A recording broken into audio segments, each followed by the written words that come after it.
بسم الله الرحمن الرحيم الحمد لله رب العالمين والصلاة والسلام على رسول الله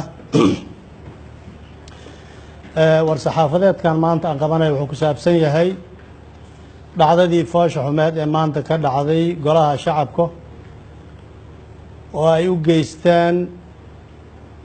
guddoomiyihii mooshinka laga keenay iyo ku-xigeenkiisii labaad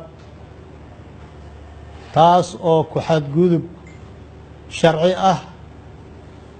oo wax horey noo soo marina aan ahayn arrintaas waa arrin sharci darro ah qofka marka la soo eedeeyo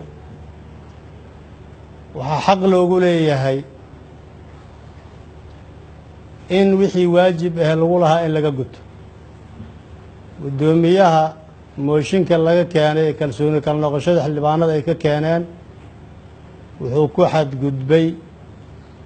dastuurka dalka u yaalay ee xoreysaadka golaha shacabka taas oo maanta golihii shacabka ay la yimaadeen ciidan oo ay ku qabsadeen taas oo ay ku khalkhalgeliyeen xildhibaanada qaranka ee waajibaadkooda dastuuriga ah maanta u yimid golaha shacabka ayaga oo diidan inay u hoggaansamaan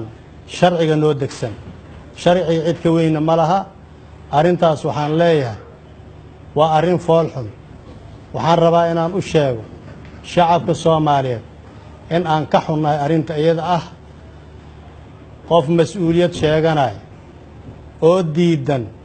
sharciga asaga uu wax ku ahaa diidan in la fuliyo waxaan u sheegayaa shacabka soomaaliyeed inay ogaadaan wixii horey loo sheegi jiray oo la dhihi jiray sharcigaa la diidan yahay maanta waxaad og tihiin in sharciga uu diidan yahay in loo hoggaansamana uu diidan yahay uunu ka xadgudbay sharciga noo degsan waxaan u sheegayaa beesha caalamka inay ogaadaan ku xadgudubka sharci darrada ah maanta uu sameeyey